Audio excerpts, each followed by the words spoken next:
Ici Sharma Touba pour Pause, le podcast Changement de format habituel. Nous sommes aujourd'hui à la Station Afrique aux 20 minutes au JO, tout au long de cette période des Jeux Olympiques de Paris, en association avec Maya Afro Week. Station Afrique, nous allons joindre nos forces afin que l'on puisse partager avec vous des parcours inspirants d'Africains et d'Afro-Caribéens. Ce sera une manière de les découvrir et de les redécouvrir. On les a rencontrés pour vous. On y va ? Ici Sharma Touba pour 20 minutes au JO 2024. Comme d'habitude, nous avons des invités qui sont la crème de la crème. Nous avons la chance et l'honneur de recevoir une invitée hors pair, Melissa Diawakana, qui est ancienne internationale de basketball, qui a passé sa vie dans le basket, si on peut dire ça comme ça, qui est maintenant skills trainer et qui, avec des sportifs de haut niveau, shape up, si on peut dire ça comme ça, leurs skills pour leur permettre d'atteindre le niveau supérieur. Et elle pourra nous expliquer un petit peu tout ça aujourd'hui. Bonjour Melissa. Bonjour. Comment vas-tu ? Ça va très bien, merci. Ça fait super plaisir de te voir aujourd'hui. Carrément, ça fait super longtemps. On se connaît depuis de longues années et puis c'est super de se retrouver là. Ouais, non, c'est super. Ce sont nos retrouvailles. On a fait le même centre de formation, dédicace à l'ESBVA. C'est vrai, un grand club, champion. Un très très grand club. Ça fait plus d'une quinzaine d'années. Donc c'est assez particulier pour moi, pour nous. Mélissa, on peut dire que tu as passé, comme je disais un tout petit peu plus tôt, les 3/4 de ta vie dans le sport de haut niveau, ce qui est énorme pour un individu.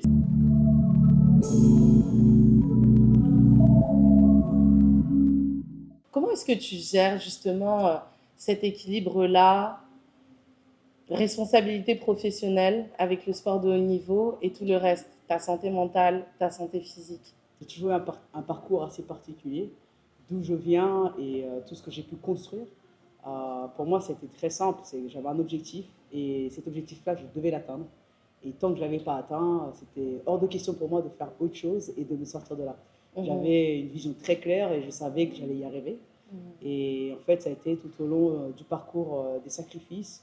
Ça a été accepter que je ne pouvais pas faire tout comme tout le monde. C'était accepter entre guillemets, les sacrifices qui viennent avec le fait d'avoir une vision, un rêve, et de pouvoir aller, entre guillemets, atteindre cet objectif-là. Donc, j'ai su très tôt que c'était le chemin que je devais prendre. C'était le travail, c'était de l'engagement, c'était de la détermination. Et en fait, pour moi, c'était une évidence. C'est-à-dire que tout ce qu'il y avait, je devais, entre guillemets, mettre de côté, j'ai su le mettre de côté. Et lorsqu'on parle de santé mentale, j'ai su très tôt, après, comme je dis, c'est vraiment une histoire de vie, d'où je viens, ma situation, que ce soit familiale, etc. Est-ce qu'on peut en parler un petit peu ? Est-ce qu'on parle un petit peu ? Pas beaucoup, mais un petit peu. Dans les grandes lignes. Mais ici, c'est Pause de podcast, hein, tu sais. Donc, ce sont les histoires de vie que l'on s'empresse de partager et surtout celles que l'on n'ose pas. Donc, je te laisse faire le choix, ceci étant dit. Bien évidemment, oui. En fait, tout n'est pas dit parce qu'il y aura bien évidemment un livre qui sortira dont je ne peux pas tout dire. D'accord. Mais entre guillemets, si je peux dire les grandes lignes, c'est que voilà, né à Kinshasa, au Congo, arrivé en France très jeune à 6 ans, donc sans ma famille, j'ai dû entre guillemets apprendre à vivre sans entre guillemets tout ce que beaucoup de personnes ont aujourd'hui, c'est-à-dire une famille, c'est-à-dire des personnes avec qui tu peux construire beaucoup de choses. Moi, j'ai dû reconstruire une vie, j'ai dû, entre guillemets, m'approprier une histoire. C'est un peu l'histoire de ma vie, que ce soit dans mon sport comme dans ma vie. C'est-à-dire que j'ai dû me battre pour tout ce que j'ai. Je me bats pour tout ce que j'ai, c'est quelque chose qui ne change pas. Et donc, ça va avec les sacrifices, ça va avec tout plein de choses. Et donc, très tôt, en termes de santé mentale, moi, j'ai dû me prendre en main. Il n'y avait pas aussi comme avant, aujourd'hui, la possibilité d'avoir l'accès à la psychologie, les coachs mentaux, les psychologues, etc.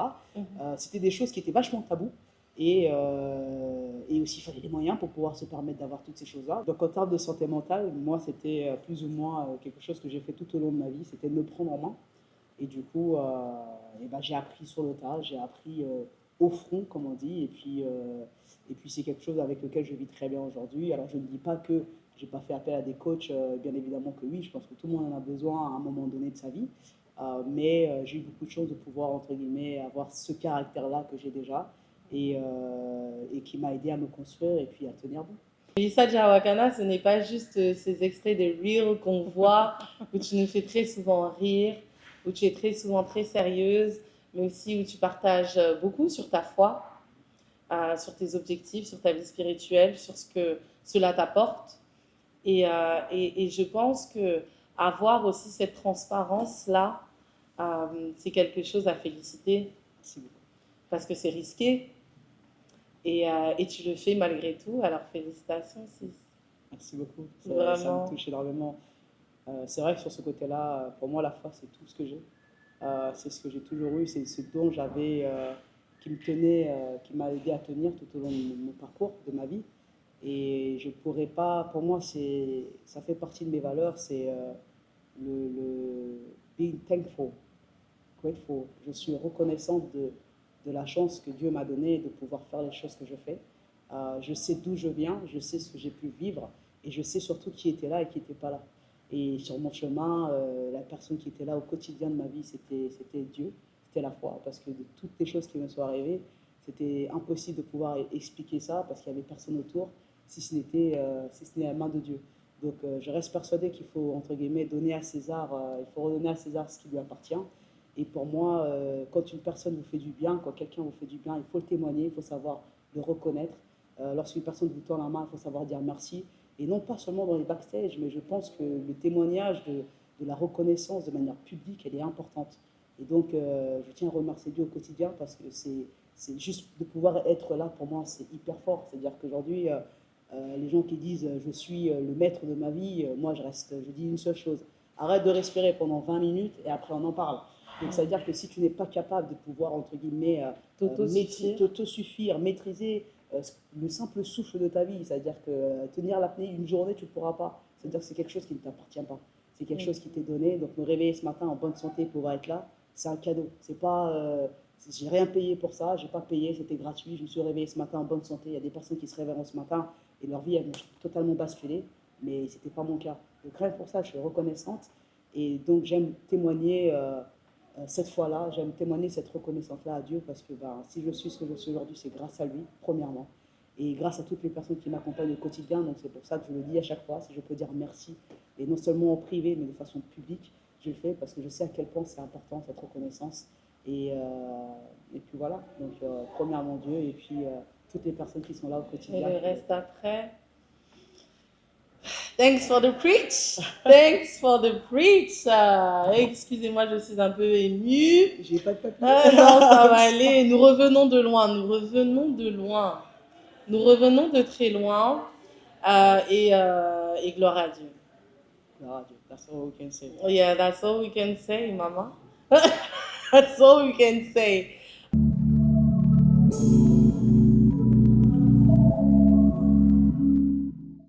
Tu es connue pour ta résilience et ton sourire.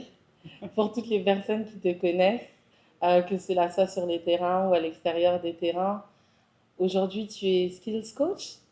Et est-ce qu'on peut dire que tu passes le relais ou comment ça se passe? Est-ce que pour toi tu es encore dans cette évolution-là à temps personnel ou dans cette passation de relais? Je pense qu'il y a les deux. Je pense qu'il y a réellement les deux parce que, euh, premièrement, je reste persuadé qu'on continue à apprendre tout au long de sa vie. Ça serait vachement triste à 30 ans, 31. J'arrive plus à compter après 30. Franchement, Ah, c'est c'est très délicat, c'est difficile. délicat, Ça ma fait très soeur. mal. Mhm. Mais c'est quelque chose pour moi de très très important de continuer à apprendre, de toujours me renouveler. C'est ce que j'ai fait tout au long de ma carrière en tant que joueuse, c'est ce que j'ai toujours fait en tant que personne. Mais aujourd'hui, c'est vrai que je suis dans cette transmission et c'est vraiment ce que je ressens, c'est-à-dire que par rapport à tout ce que j'ai pu vivre, tout ce que j'ai pu apprendre, tout ce que j'ai pu, entre guillemets, je ne vais pas dire le mot subir, mais tout ce que j'ai dû expérimenter de la vie, j'essaie aujourd'hui de le transmettre à travers le sport, mes valeurs et ce que je fais dans mon métier. Mhm. Est-ce que tu as dû justement, est-ce qu'il y a eu vraiment un événement déclic, que cela soit personnel et ou professionnel, où tu t'es dit, ah Mélissa, pause, là tu as besoin de prendre soin de toi? Oh, il y a beaucoup de moments. Honnêtement, dans le sport de haut niveau, parce que ce qu'on ne sait pas, c'est que le sport de haut niveau, c'est ce qu'on voit à la télé, ce qu'on voit à travers les écrans, c'est un dixième de la réalité du sport de haut niveau. En vrai, c'est très difficile. On passe beaucoup plus de temps à être dans le doute, on passe beaucoup plus de temps à être dans des questionnements. C'est du travail, c'est de l'acharnement, c'est toute une épreuve de vie et en fait qui dure longtemps. Et donc bien évidemment, je me suis retrouvée à maintes et une reprises à devoir me dire stop, à devoir me dire il faut rebondir, à devoir me dire là il faut prendre un autre chemin. Et en fait, je ne pourrais pas dire un seul moment. Bien évidemment, il y a eu des périodes très très Mhm. chaudes et très difficiles, mais je dirais que ça fait partie du métier, ça fait partie de l'aventure, ça fait partie de plus ou moins de toute. Chaque personne qui aura un objectif et un but, entre guillemets, devra passer par ces chemins-là. Je dis bien devra passer par ces chemins parce que ça n'arrive pas qu'une fois, ça arrive plusieurs. Est-ce qu'on peut avoir le plus impactant pour toi?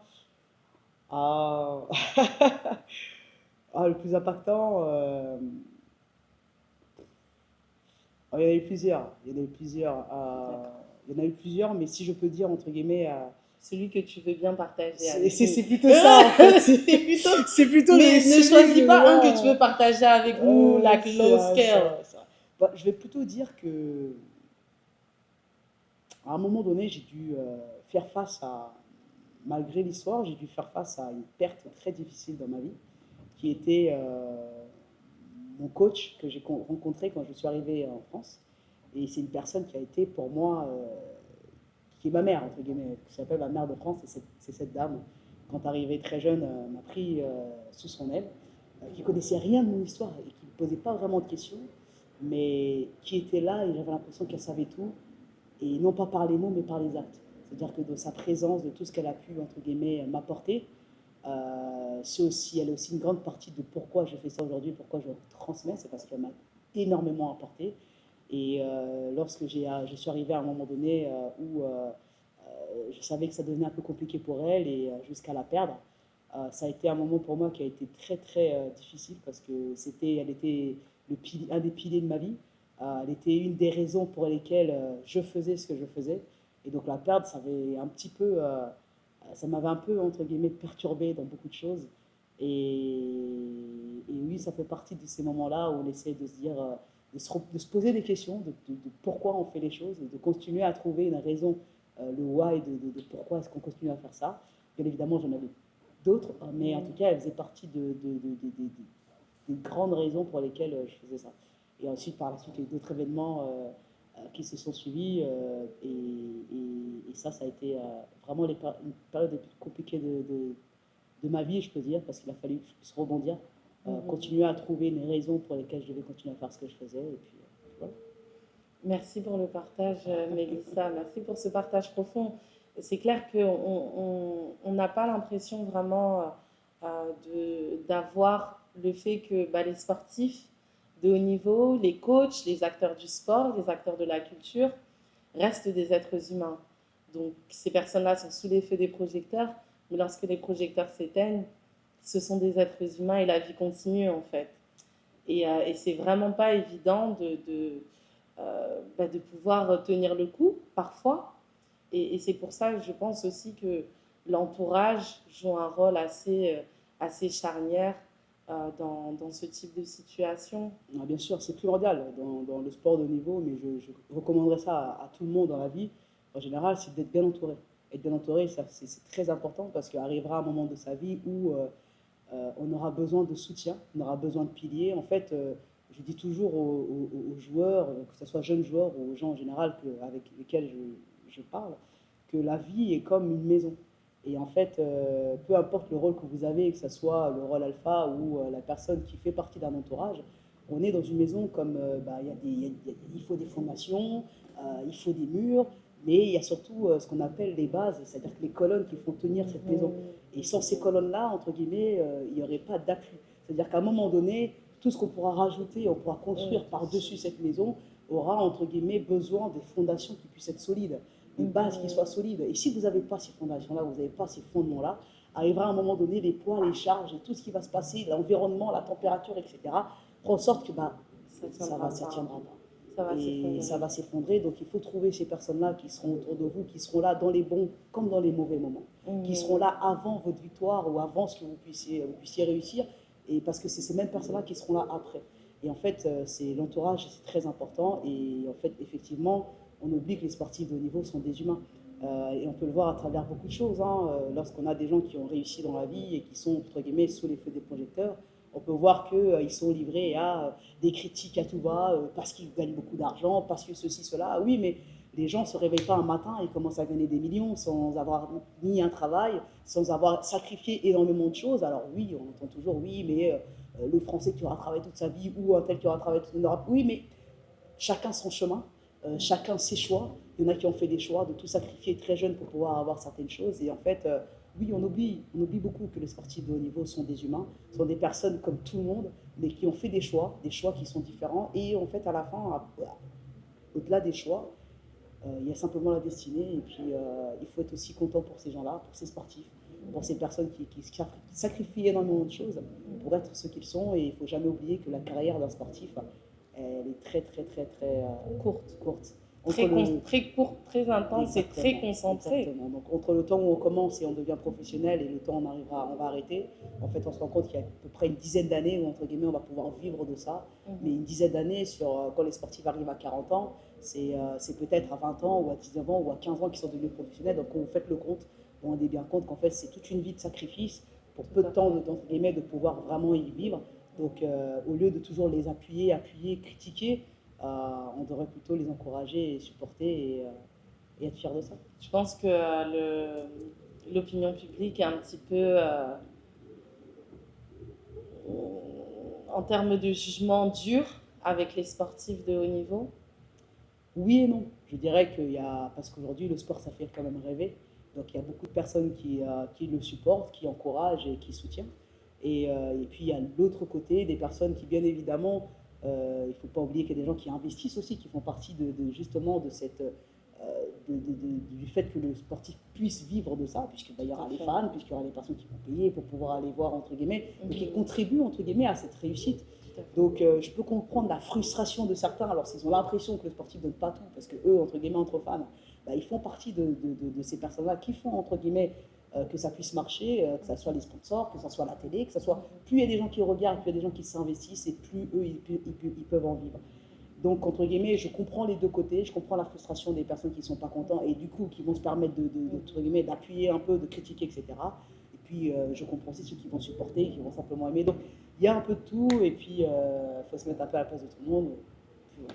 C'est vraiment tout un écosystème. Hein. Non, c'est clair que c'est pas évident. J'espère qu'en tout cas, c'est en partageant ce type de message-là qu'on pourra arriver à un équilibre. Bien sûr. Si on peut dire ça comme ça. Je pense qu'on peut y arriver.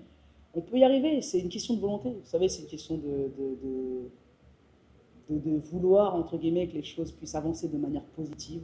Mais bien évidemment, c'est vivre dans un monde imaginaire. Oui, clairement. Mais c'est aussi ce qui fait la beauté de notre monde, c'est ce qui fait la beauté du sport. Il ne faudra jamais oublier qu'un sportif de haut niveau, ça restera quelqu'un qui est très... ça restera un compétiteur, donc plus vous allez entre guillemets appuyer et plus ça va juste l'exciter à vouloir faire plus et mieux. Donc en vrai, en fait, il ne faut rien changer, il faut faire ce qu'il faut faire et puis on gérera avec ça. On se gérera avec ça, je t'assure.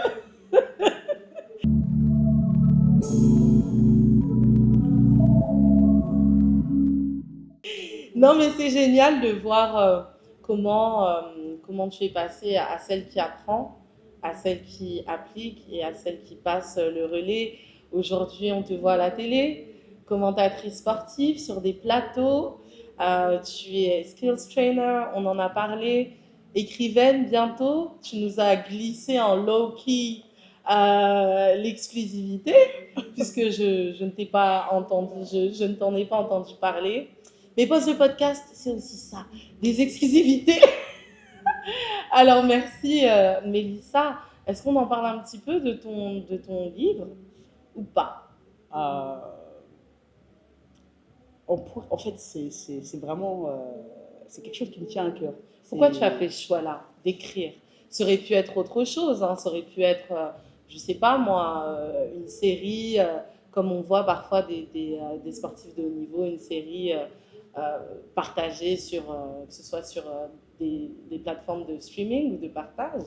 Pourquoi le livre? Pourquoi écrire? Pourquoi imprimer noir sur blanc ton histoire?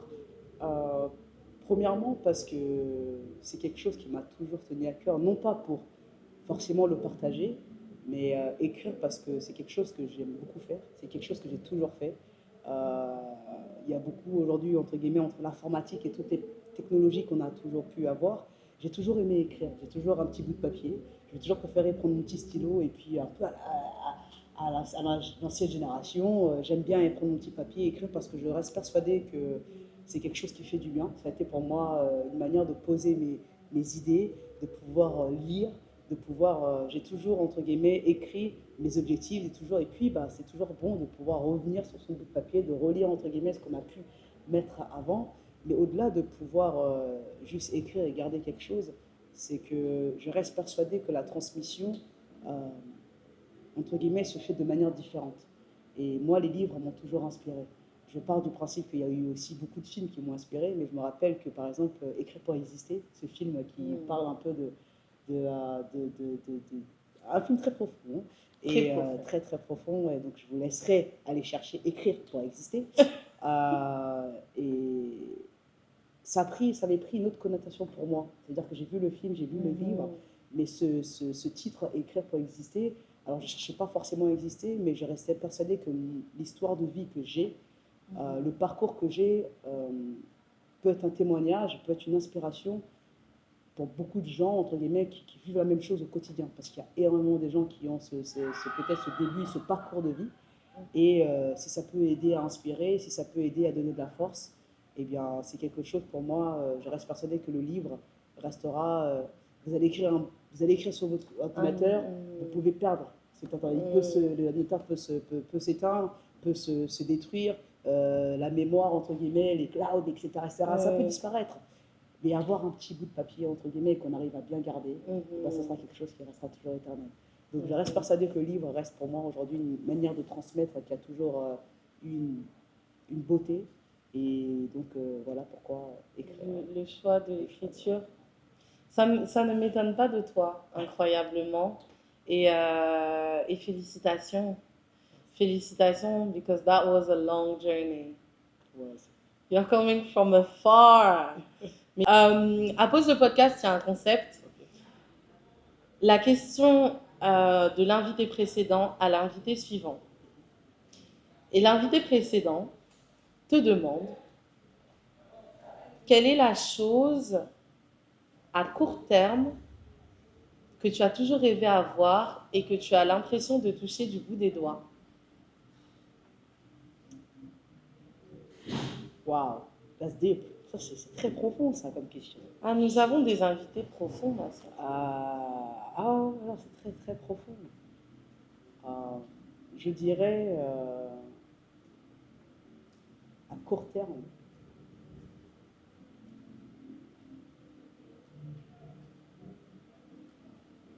Je dirais le partage. Et alors quand je dis le partage, c'est dans le sens global parce que l'ultime objectif de ma vie, ça sera de pouvoir voyager à travers le monde et de pouvoir partager justement, mais pas que toute seule, de pouvoir avoir avec tout plein de gens la possibilité de faire un partage, de témoigner entre guillemets l'histoire de vie, les parcours différents pour pouvoir inspirer un tas de gens.